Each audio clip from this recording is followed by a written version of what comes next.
guys, welcome to the Talking News. Please subscribe, push the like button, and also push the notification bell if you'd like to get updates or notifications. So as you guys know, I cover a lot of cases, as many as I can. It's really hard when you have a busy life to throw this in between. And one thing I like to share with you guys is the fact that we have a growing number of what I call violent sex growing in America, really all over the world, but my concern is here in our own country because our kids are here. And we had the ability to do something here to try and stop this epidemic that is just growing out of control. It's actually being ignored. And one of those cases that is involved with this is the Mackenzie case. Mackenzie was the girl in Utah. She flew into Salt Lake City from a family funeral on June 17th, and she was never seen again by anybody that cared about her. So her timeline was at around approximately 1:35. She touched ground and went to baggage. Around 2:01 a.m., she called her mother to let her know that she arrived safely. And approximately around 2:20 to 2:45, she's riding in the lift car where she is dropped off at Hatch Park. And at this park, the security cameras there were completely fake, which will come in to be very important later on when I talk about this story.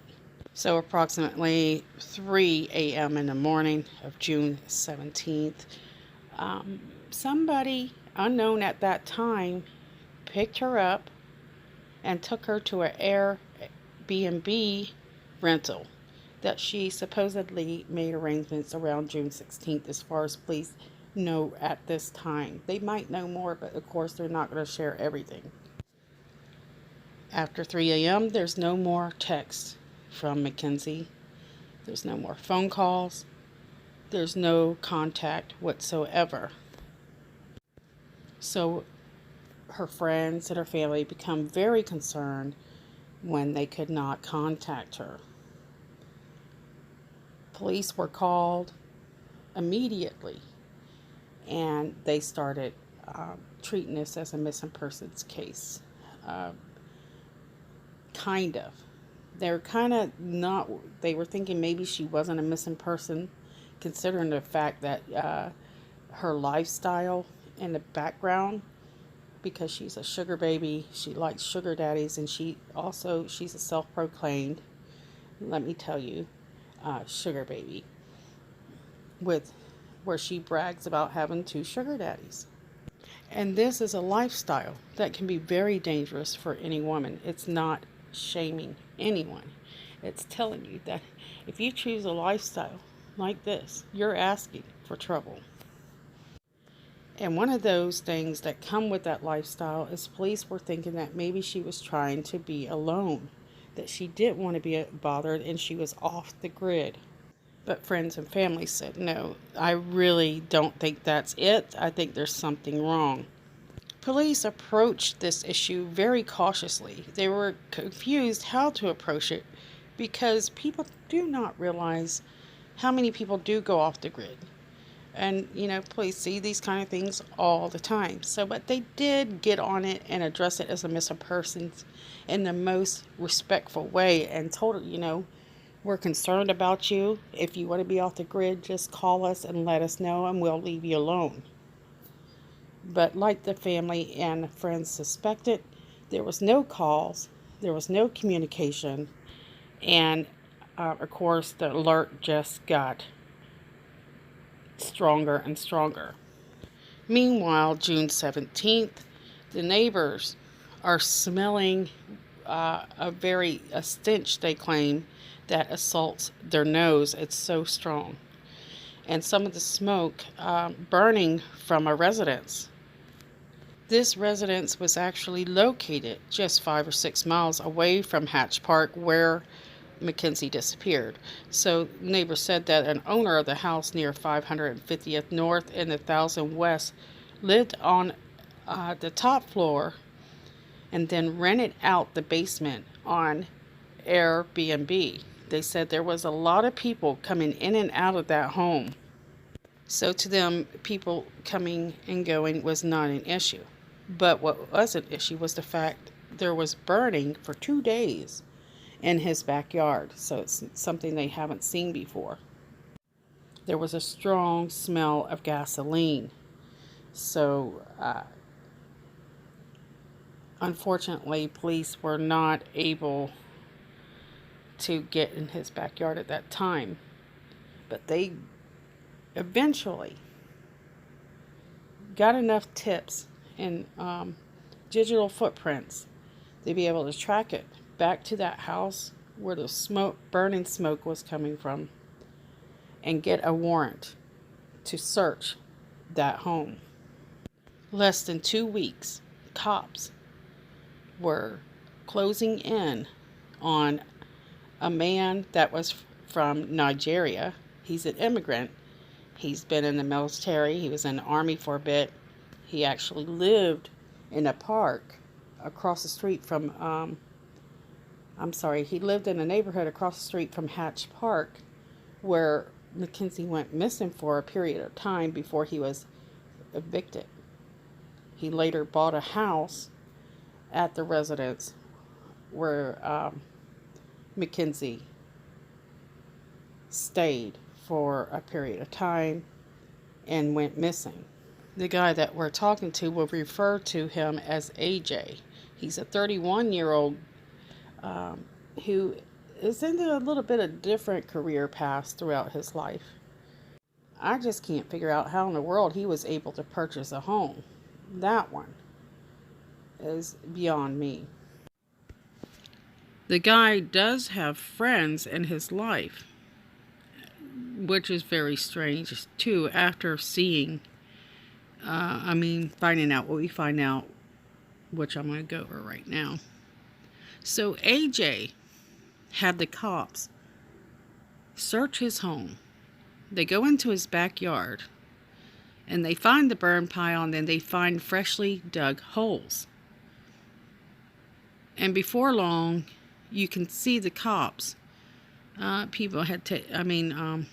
Media had taken photos of them carrying bag upon bags out of that home of evidence, including ammunition and whatever they found in the holes in the backyard. A few days later, police announced that they did find out and recover what happened to Mackenzie, and it was a horrific story and outcome. It wasn't long, and AJ had to have been a half a dozen guns pointed at him as they arrested him. So police were definitely taking, the fact that he was a dangerous man very serious. So AJ was arrested, and he is behind bars as we speak. And we'll go over more about AJ in a bit, but I want to go over some information that come open to me probably 3 days ago. I just haven't had time to get it out. So one of those things is a Twitter account that we found. Now, I've heard that it may not be his Twitter account, but it seems to me there's a big possibility it could be. So let's go through this. So I skimmed through this Twitter account. Seems to be his name. The picture seems to favor him. And everything on this Twitter account is a man arrested. Murder. A girl stabbed, in a woman area. Murder upon murder. And there's no discrimination. There's, it's family murder. It's women violence, it's men violence, it's gay violence, and straight violence. I mean, he really has no preference. I mean, everything you see on here, exception for a few political posts, is mostly sexual violence, including the taboos of suicide, like I mentioned, pregnant women, religious men who use their, you know, they use their, how do I put this? The trust that people have in them to turn it into sexual favors. And he likes every taboo you can think of is on this page. So he was living and breathing and walking sex and violence. If this is truly his Twitter account. But looking at that Twitter account, he didn't have but 40 or so people following, and he really had no following. So here you can see karma comes to the end of, let me scroll it back, of in a form of a masculine gay rapist. So, like I said, there's no prejudice to what he's looking at or what turns him on. So definitely he has some mental issues, he has some sexual addiction problems, and in the wrong places. So a lot of people are saying that there was a book that he wrote, and on that book that he wrote, a lot of women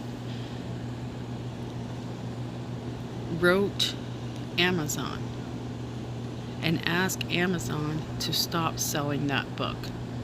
I was hoping I could get my hands on the book so I could flip through it and compare, maybe there's something real in that book. Maybe there's a chance that it could lead you to possibly other women that might have been missing. The big question is Mackenzie one of the first girls that he done this to? It's a really important question because, like I said, looking through all this, he's obsessed. This is all he breathes, eats. That's all he thinks about. And one of the things I like to talk about in my videos is the fact that I see this growing in America. It's getting out of control. And there's a few stats I want to share with you while we're on this subject. Okay, so according to the AMA, sexual assault continues to represent the most rapidly growing violent crime in America, claiming a victim every 45 seconds. Because many of these attacks occurring daily go unreported and unrecognized, sexual assault can be considered a silent, violent epidemic in the United States today, and that is true. And the problem is it's stepping up its game. It's getting braver. It's not afraid to do it in front of people. A lot of these men, mostly men, parade their victims in front of people, and that's part of the thrill. And that's something you need to start paying attention, guys. Pay attention to around you. I was a part of a group for this particular case, and oh my God, some of the people I had to deal with on some of those group pages, I didn't like most of the group pages for Mackenzie Lewick. For some reason, that case just drew some of the loonies, and it was hard to even interact on some of those group pages. So I probably won't recommend a Mackenzie Lewick group page anytime soon until I find a decent one. But yeah, I like to refer you to a group page occasionally. That way you can keep up with what's going on. And also, there's new group pages popping up, which I'm going to try to share in the next video. I attempted to start group pages, but I just don't have time to keep up on these group pages, it's so I don't have enough time. So I kind of, half but do some of the group pages that I am running. Now, I've had an offer to work with somebody on a big, it's not really a channel. I don't even know what you call it. It's something they're starting up new, where we were going to work together on some of these cases. But I just didn't have time to even do that. So you guys can look forward. When I find out they get it up and running, I'll probably post it here. So what else did we find out about this AJ guy? Once the police got behind those doors, we found out a lot, actually. We found out that the contractor that was working on, or going to work on one of the rooms, AJ was trying to upgrade. He gave us a very scary look of what was in that man's mind. And I'm going to share that right now. So Mr. Wolf, which is a contractor for in that area, shared some information that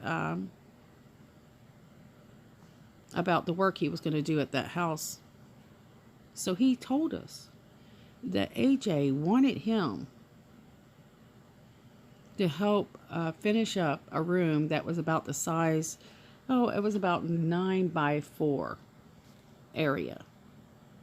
And he wanted him to put in a secret door.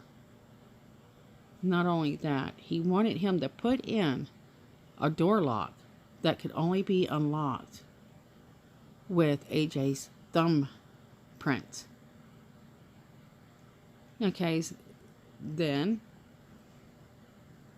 he wanted to give him some new ideas that he decided he wanted to add on, which was adding in hooks to the concrete. And at that point, I think Wolf says, I'm not too sure. He started to get weirded out, he said. And he told him the reason why he was doing all this was his Mormon. He was wanting to get away from his Mormon wife, that was a place to put his alcohol. And he wanted to soundproof this room as well.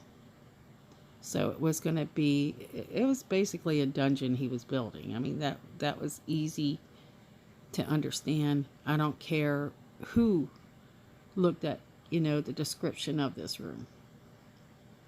And Wolf says he just refused to do it. But he told Wolf, this is for me to, it's like a guy cave, basically, where he can hide his alcohol from the Mormon girlfriend, not wife, sorry. So, and he told him that the girl was coming back shortly. He wanted to get it done before she returned. But anyways, Wolf said he refused to do it. It just kind of weirded him out, like I said. And thank God, he didn't do that for him. It's not like it made a difference, but would it have prolonged the torture for that poor girl? Or maybe the police would have had time, if he had longer to keep her locked up. Maybe the police would have had more time to find her alive. I don't know, really, and it's hard to imagine what would have happened. But the fact of the matter is, everybody believes that this addition to this basement that he rents out, supposedly to people, was basically a torture dungeon. Now, to some people, that isn't weird. This is everyday stuff. So,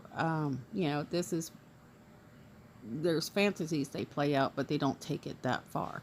And that's where it becomes pretty hard to figure out, what is good and what is okay and what's not okay. How do you tell, which is which?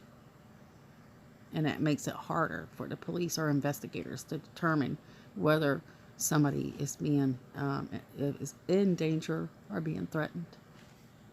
Okay, so I come across the article where there was a news group that was able to talked to a few of AJ's friends, and this is what they had to say.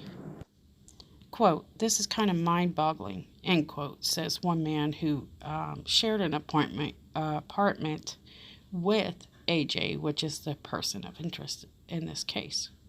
And due to the high-profile nature of this case, he asked to not be identified. They shared an apartment in North Salt Lake in 2016, and the apartment is across the street from that Hatch Park where the Lyft driver dropped Mackenzie off the last night she was seen. It's the same park that had the bogus security cameras. So this former roommate of AJ was shocked to learn of his possible involvement in this case. The pair developed a friendship, and a brief time they lived together. Quote, "It took about a month for him to even talk to me, just because we three guys kind of all kept to ourselves. I just took the initiative to try to talk to him. He was actually very nice. Welcomed me into the apartment," end quote, he says. He remembers his former roommate as someone who dated several women. Quote, "I'd see girls kind of come in and out very frequently. Sometimes they would stay for 2 or 3 days, but really never leave his room, like ever to get food or anything," he said. In passing, they just say hi to them. But yeah, it changed between the Latina girl, a brunette girl, a blonde girl, and in the 3 or 4 months, I'd say at least 3, if not 4 or 5 girls. And then another former roommate elaborated on the man's dating habits. He had apps, dating apps. He was meeting a lot of people through those, said a person who was a college roommate with AJ back at Utah State University. Quote, "I don't know how many people he has dated or met up with using those apps or whatever. I know he had a lot of long list of dates," end quote. Okay, guys, forgive me, I am on the go. So the guy said he hadn't seen him in a while, but